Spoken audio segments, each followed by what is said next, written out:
I'm so happy you could join me. You know, one of the questions that I'm most often asked is, how do you manage to work as hard as you do and still maintain your health and energy? Well, let me start off by saying that I truly believe a realistic attitude and a positive state of mind have contributed greatly to my ability to maintain these priceless gifts. As a very young child, I was introduced to the most fundamental concepts of health and fitness by my mother, who took me along with her when she joined a group of women who met once a week in Regent's Park in London to practice movement and exercise. The group was called the League of Health and Beauty. And I guess those words have remained in my mind ever since. Health and beauty. Wonderful words to aspire to at any age. And I made this tape because I really want to share with you some of my thoughts and some of the truths that I've learned about staying healthy and active. I think that we can take certain measures now, and incidentally, it's never too late, to maintain a fluid, graceful movement through muscular strength and mobility in our joints. So, although I'm not a fitness expert or a dietitian, and certainly not a fanatic about any of this, I am vitally interested, as I'm sure you are, in finding ways to maintain a lifestyle that will allow me to continue to enjoy the things I did when I was younger. These days, there's a vast amount of literature available about health and diet and exercise, and I've done my share of research, as I'm sure that you have. And I've come up with some thoughts about fitness and health for women of all ages. In a moment, I'm going to show you how I prepare every morning by doing some gentle stretches. You don't need any special equipment or any sort of tricky outfit, just something comfortable that you can move in. Once I've loosened up, I then do a longer series of movements that keep me flexible and hopefully graceful and feeling a sense of freedom within my body. Altogether, the morning stretches and the movement routine take a good 30 minutes to do. If you have the time, you can do them all at once. Or you can do parts of the routines at different times of the day. The movements you will see on this tape are very fluid and easy. So, let's begin. I have a little routine that helps me to swing into action each morning. After I get out of the shower, I give myself a mini massage with aloe lotion. By doing this massage every day, I am literally staying in touch with my body. I can't help but be aware of whether or not I'm in shape. Once you've really examined your body, you have faced the moment of truth. Of course, we're all a product of our genetic heritage, and certain things we cannot alter. But I do think that self-acceptance is vital. Give yourself a break. There's something to like in everybody.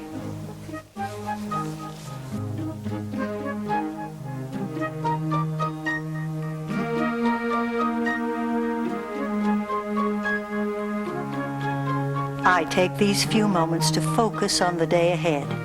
I think about each demand that will present itself in the coming day, and I visualize myself meeting it easily and well. I remind myself that I'm going to try to live each moment with a sense of peace, harmony, and calm. After all, it is the dawn of a new day, and anything is possible.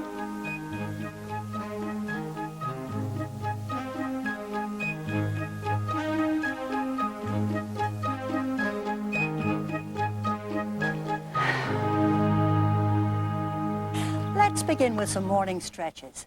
I like to think of these as my way of greeting the dawn. Inhale, lift your arms, and exhale as you lower them.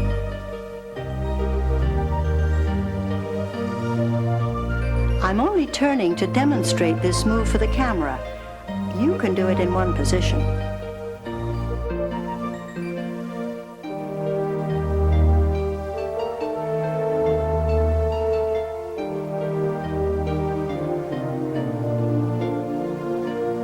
Take one more.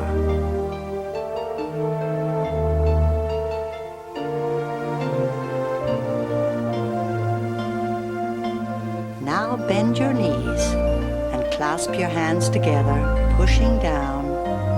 Now lift up and stretch. Again.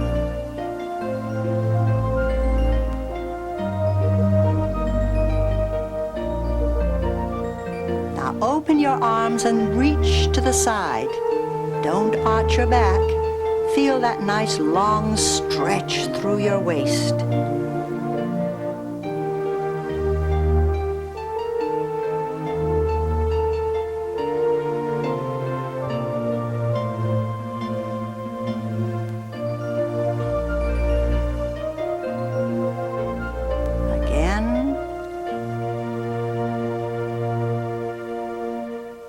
You know, the neck carries so much of our attention, so it's very important to warm up that area before we do more stretches.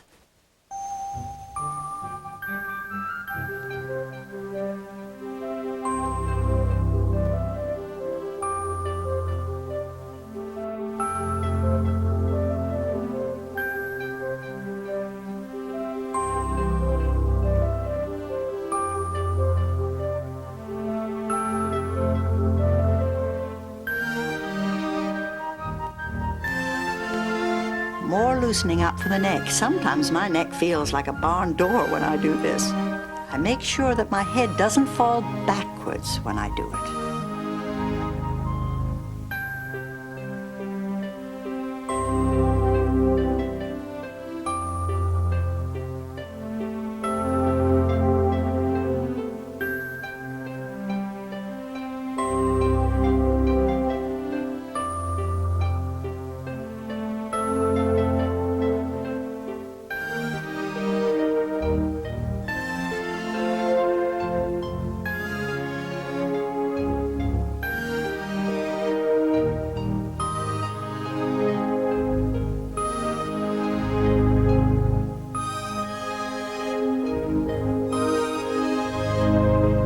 Circle your shoulder loose and easy. Tension settles in this area too. I catch myself so often with my shoulders hunched if I don't watch it.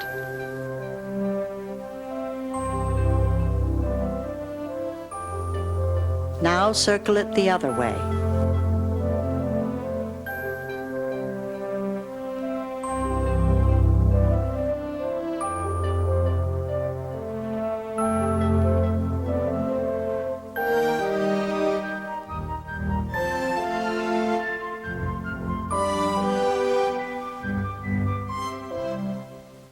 This next move is my own invention. I call it on-land swimming. It's really the breaststroke.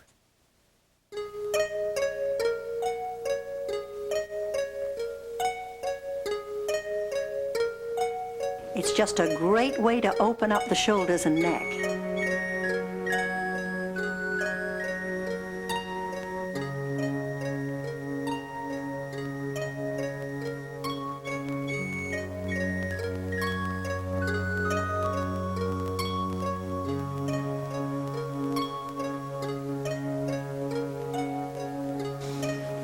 The backstroke is another swimming move that I really love to do.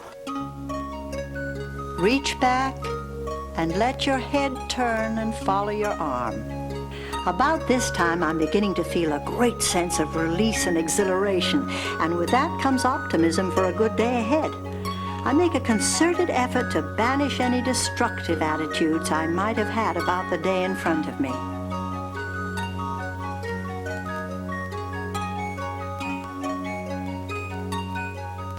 You know, it's easy to fall into a negative trough saying, I can't do this or that won't work. I've learned a trick that I use. If I do have a negative thought, I quickly say to myself, cancel that. I'm going to expect the best. Any good-sized bath towel will do for this next stretch. Just gather it together and hold it firmly at each end like this. This is great for rounded shoulders. As you stretch, take it behind your head gently as far as you can.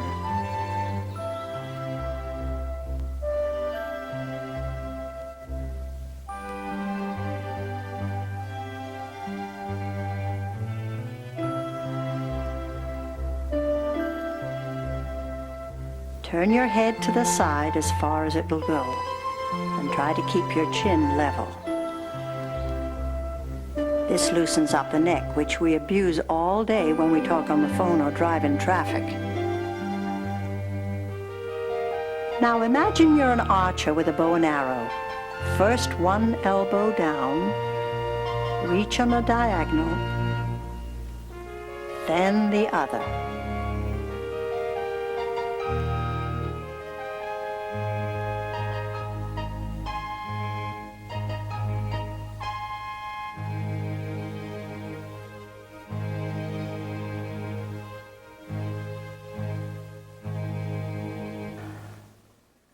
Go gently on this. It's a nice, slow twisting action.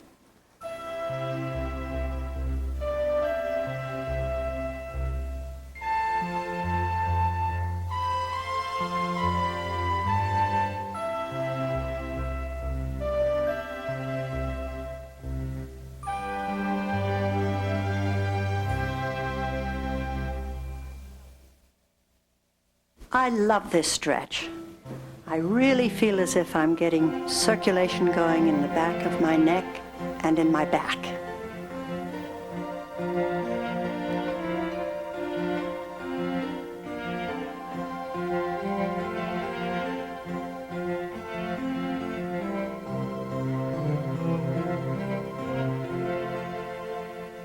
Now, if you have trouble getting your hands together in back, try using the towel. So, if you feel any discomfort in your back, don't bend very far.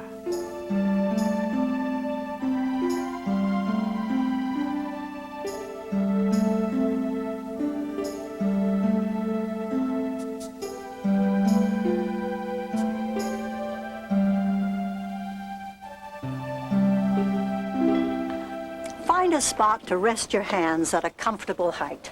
A counter or the back of a chair would do. Start slowly bending your knees. Bring your chest toward the floor. As you come up, keep your arms straight. Keep your heels on the ground so you can feel a stretch in your calves. If this makes you dizzy, stop and only go part of the way. This helps to keep your back supple and strong.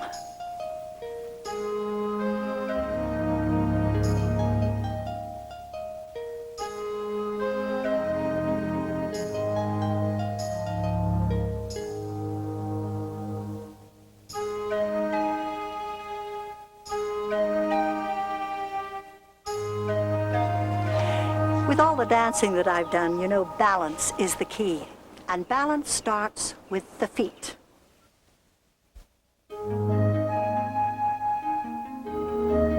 Roll the feet as if you were giving yourself a foot massage, stretching the toes. Push off a bit from the floor. It's a bit like prancing.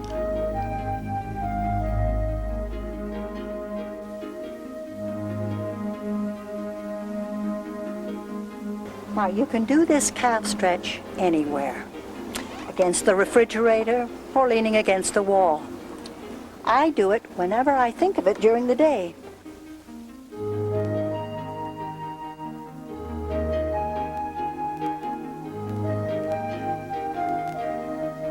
This is called the cat arch.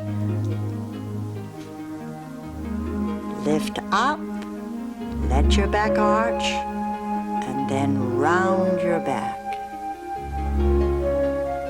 Lift, round.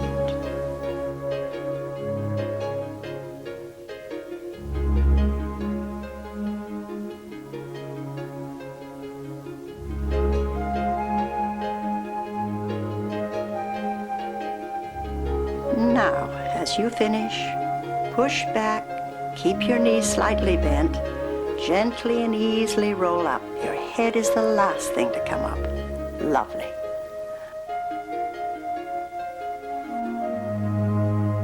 Now, if you have time to continue, I'll show you what I do. That's when I don't have to rush off to work. Spend about 20 minutes with me and we will stretch some more. And then have some fun with what I call feeling free. Some rhythmic dance-like movements to give ourselves a greater sense of balance and coordination. To me, this stretch is so satisfying. I love this stretch. I feel as if I'm stretching every muscle in my body. Stretching the body all the way down to one heel, as far as you can go. Relax. And then all the way down with the other heel. On the other side, stretching as hard as you can, pushing your heels down as you go. And reaching with your arm as far as you can.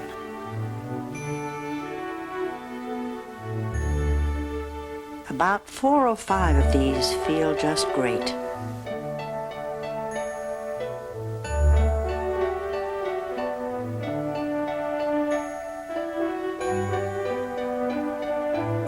I always think of knees up Mother Brown when I do this.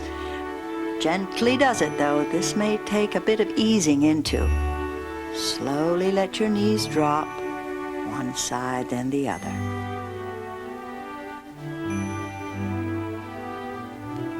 Inhale and allow your lower back to arch. And as you breathe out, draw your stomach in, pressing your lower back into the floor. Lift your back off the floor and arching, pressing your lower back into the floor.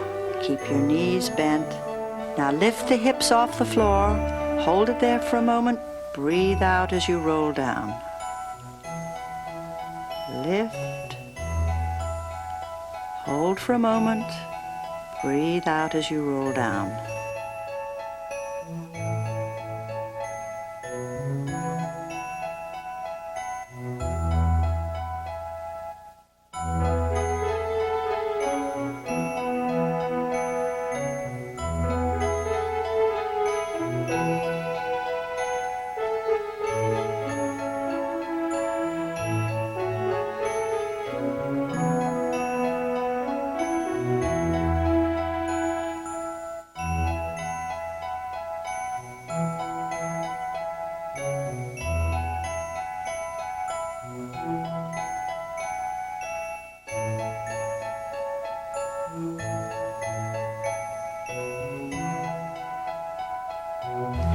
Now you'll need a long sash or belt, anything that you may have that will support your leg.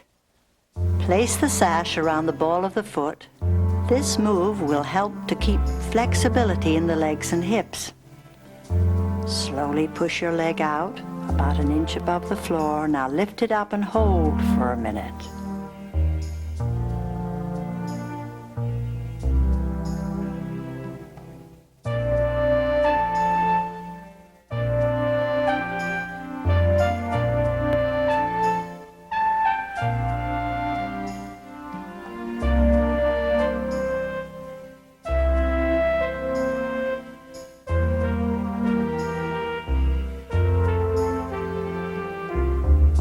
Gently circle the leg. This helps to increase mobility in your hip joints.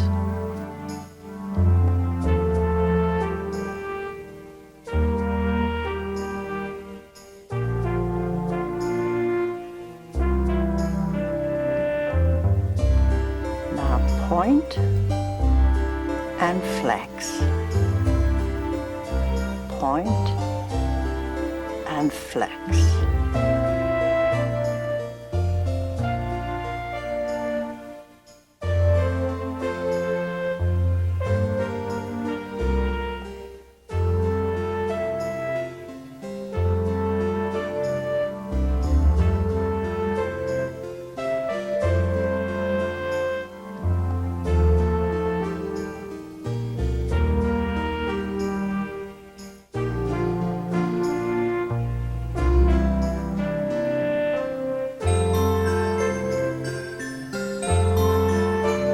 Change legs and repeat.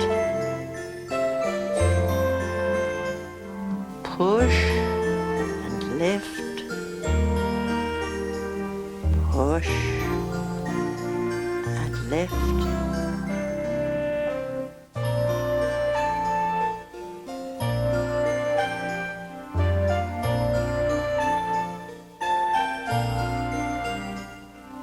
Hold the stretch. Now circle your hip easily. Again. Now reverse the circle.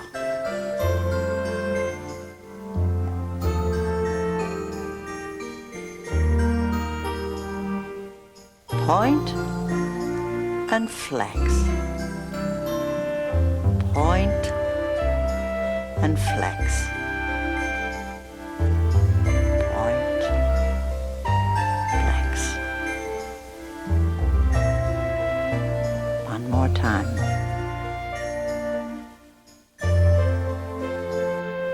Now let go of the sash, roll over to one side with your knees bent. Open the arm and reach behind you.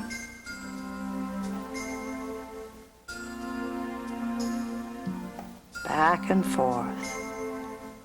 Try to keep your hand on the floor as you reach your arm out behind you.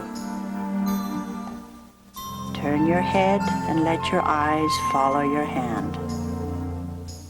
This is a wonderful stretch.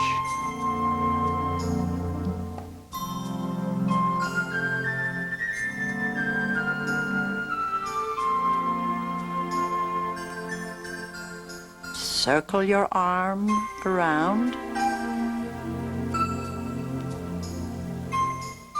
Reach with your arm. Circling around. Touching the floor with the tips of your fingers. One more time. Now on the other side. This is a wonderful stretch. Your body's rolling slightly with you.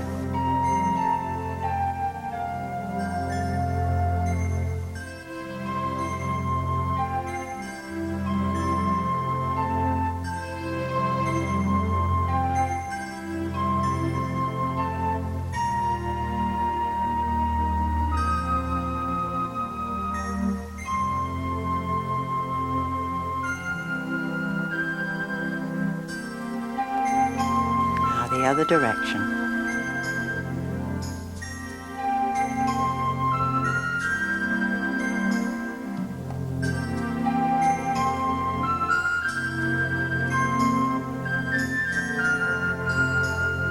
Up and back and around.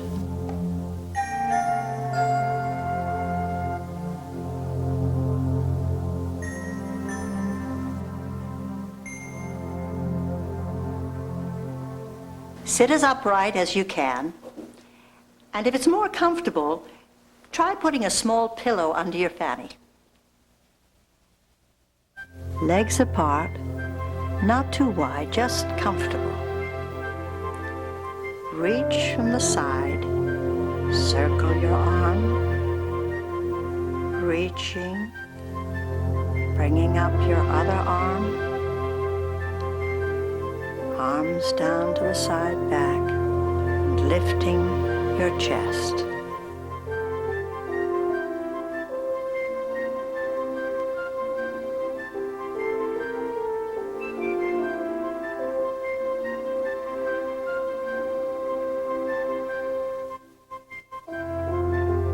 Now lift your head, being careful not to let it drop backwards.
Rest is a great healer and energizer.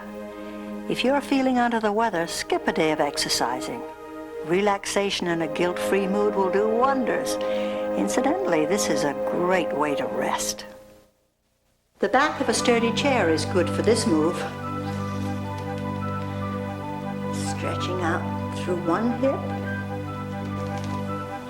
and then the other. And again, and again.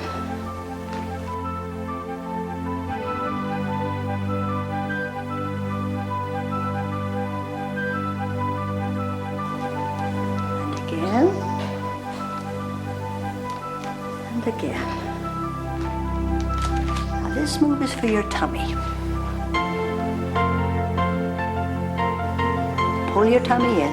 You can feel your tummy pulling in. And let it drop. Lift your leg. Holding your tummy in. Let it drop.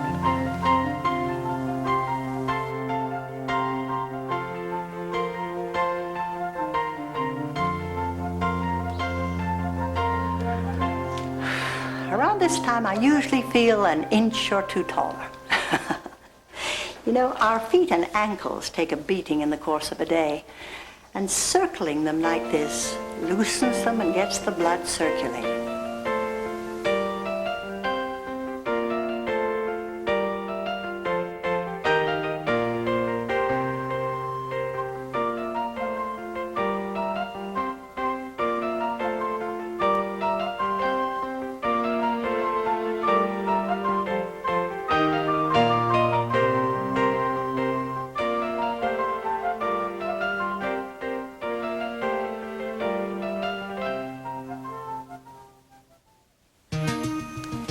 Now, you could do this all day, but just a few will help to loosen up the hips.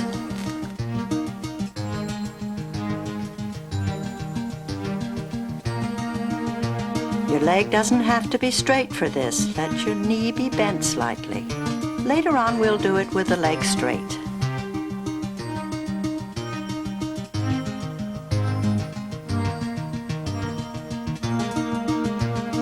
You've seen dancers do this movement a lot, I know. I like it because it reminds me that I can exercise control over my legs, and it increases my sense of balance.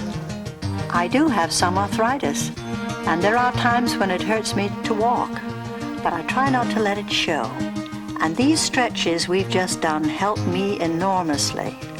The standing ones I do whenever the spirit moves me. On the set, in my kitchen, anywhere I can swing my arms and legs safely.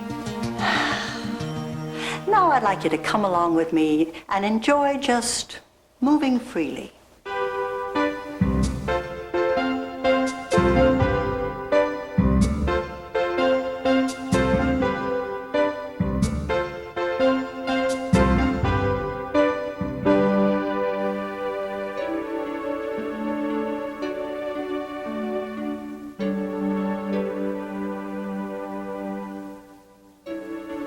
When I was a child, I watched Fred Astaire, Eleanor Powell, Ginger Rogers, all the great movie dancers. The impression they made on me was so indelible that I found my body could literally translate what I remembered about them into movement. You can picture someone graceful in your mind's eye, then feel yourself moving as they do. Try to move easily, as I am, and don't worry about getting it just right. There's no wrong way to do these movements. Just feel free and loose and easy, and light, and hopefully graceful.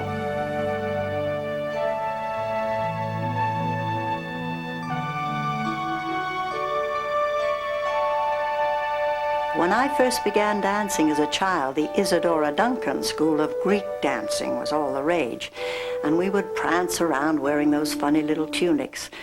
But I appreciate now that gracefulness was the most important element of that dancing, and graceful movements have continued to interest me. Oh, in the 60s, I rocked with the best of them, but as I grew into myself, I went back to the movements that helped me to have good posture and move as if I didn't have a hurting joint in my body, which isn't always true.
Shakespeare said all the world's a stage and all the men and women merely players. And isn't it the truth? Whatever we do in life, we make our daily entrances and our exits, our mental and physical attitudes expressing our opinions and moods to everyone that we come in contact with.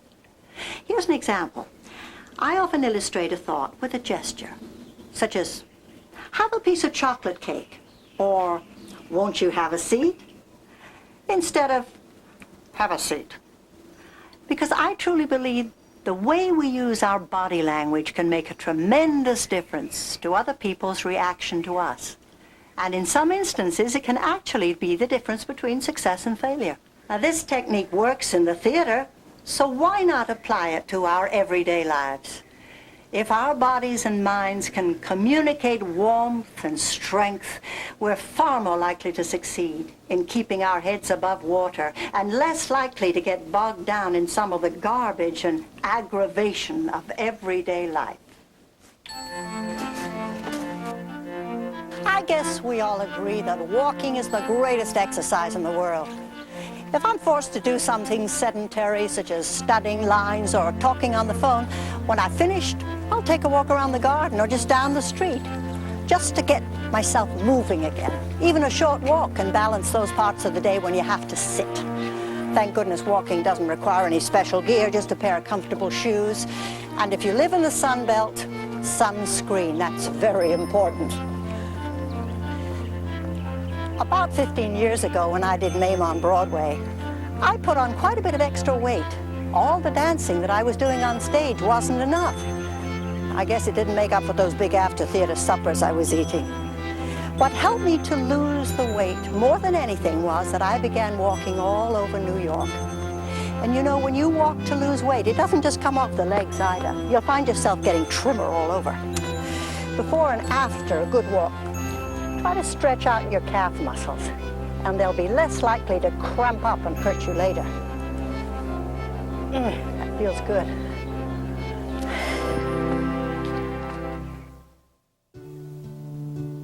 Oh, I love to cat nap. 5 minutes, 10 minutes, it really helps. I think women of a certain age who lead busy lives have to marshal their forces if they want to have energy for the things they enjoy, like running around with grandchildren. Isn't it extraordinary? The more you do, the more you can do. When you love what you're doing, or you know the work simply has to be done, you have a remarkable reservoir of power and energy. But all work and no play makes Jack a dull boy, as the saying goes. So it helps me to balance the very intensive schedule that I keep with activities that don't require the same sort of concentration. For instance, gardening releases my mind from the tensions of the day. We all create our own kinds of stress, don't we? As we try to be good in our jobs, useful in our communities, and successful in our relationships. I find that if I do something physical, something that doesn't require very much thinking, it really helps to calm me.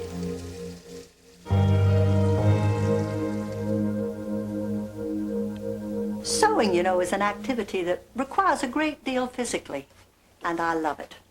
It's so consuming. I once crippled myself by overdoing it, cutting out draperies on the floor. But if sewing isn't your bag, I mean, there are lots of other things you can do around the house, like mowing the lawn or cleaning the car or home decorating. I mean, refinishing a piece of furniture, painting, not pictures, walls. Have you ever tried wallpaper? I did once in a house we used to have in Ireland. On the ceiling.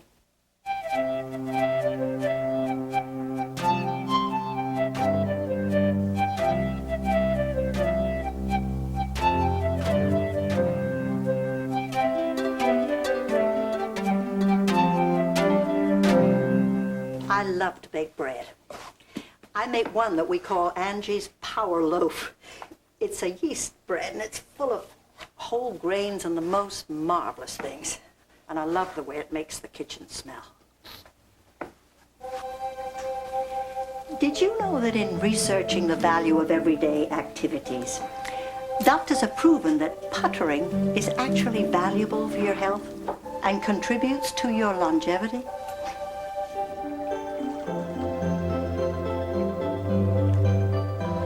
After a weekend of doing all kinds of physical things, by Sunday night, I'm thoroughly tired out. When you're physically exhausted, it's delightful just to climb into bed and sleep that peaceful, deep sleep you experience after being very active.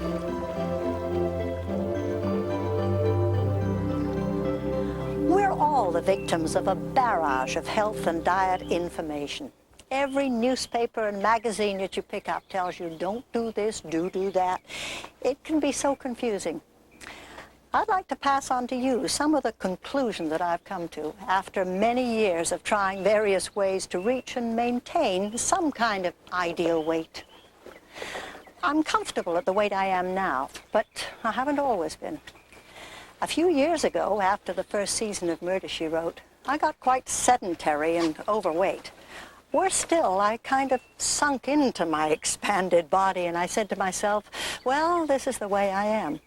I'm of an age now, and I'm going to stay this way. Well, it didn't take me long to decide no. I didn't want to stay in that state. I want to look good and have a sense of pride in myself. I lost the 15 pounds in about 3 to 4 months, and I've kept it off. By making a habit of having fruit and cereal for breakfast, mid-morning I have an apple and a banana, both. And then for lunch, I have an enormous, really delicious salad sandwich with avocado, tomato, cucumbers, lettuce, or a great big salad. At dinner, I generally have, poultry, fish, and maybe 2 or 3 vegetables, and a tofu-based ice cream for dessert. How about that? So you can tell I'm not on a diet. Most diets simply don't work for me because I work up such an appetite doing what I do.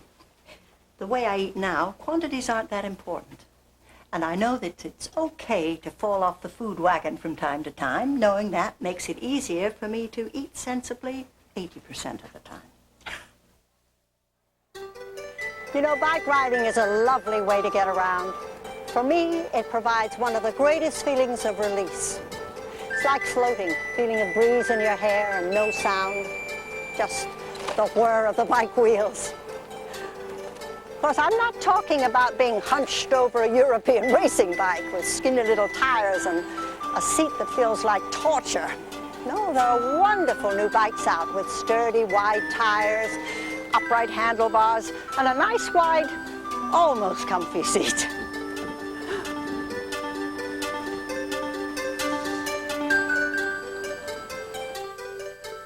To tell you the truth, I cycle for pleasure. The fact that it's good exercise is incidental. Everyone says you never forget how to ride a bike, and that's true. But you can forget how much you used to enjoy it.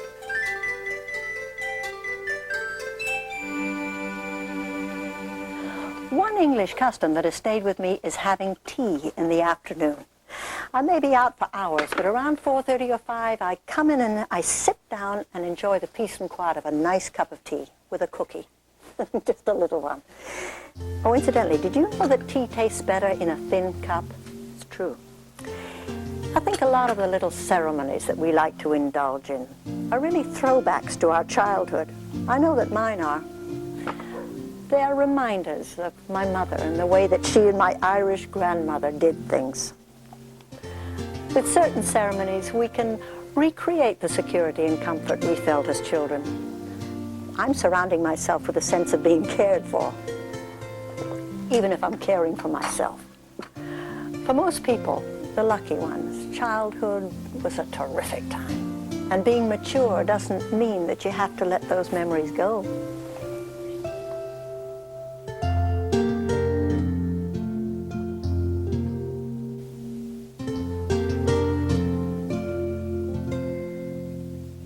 Another great ceremony is taking a great bath. You can make it special with soft towels and fragrant oils. The idea is to turn something ordinary into something special.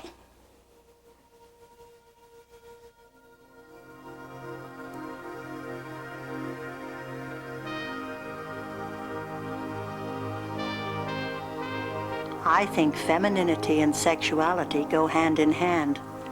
It used to be thought that women lose interest in sex after menopause, but now we know that just isn't true. Obviously, both you and your partner are different than you were 30 years ago, but if you can accept the inevitable physical and other changes, you can keep romance in your life. I believe it's important for a woman to try and maintain a certain sense of mystery about herself, and I think that can continue to any age. It's so easy to give up or to get lazy. It's worth it to continue to present yourself as a woman of loveliness and dignity, a woman who feels good and knows she's looking her best. She'll continue to attract attention as a feminine, sexual person. The right kind of attention doesn't have to stop unless you want it to.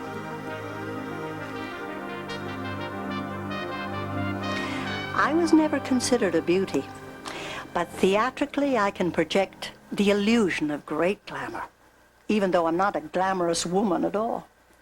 When I give the illusion of glamour, I'm acting out the quality. I think women who aren't actresses can learn to emit a sense of glamour, health, energy, all these qualities that are so attractive and desirable in all women. I have friends who say they feel guilty if they spend time on themselves exercising. I feel the better you take care of yourself, the more you can bring to your relationships with your husband, your children, your grandchildren, all the people in your life. By being involved in life in a hopeful way, you reward yourself. And your enthusiasm is very compelling for others to be around. There are lots of things that I haven't had a chance yet to do in my life. I have so much to look forward to. And so do you.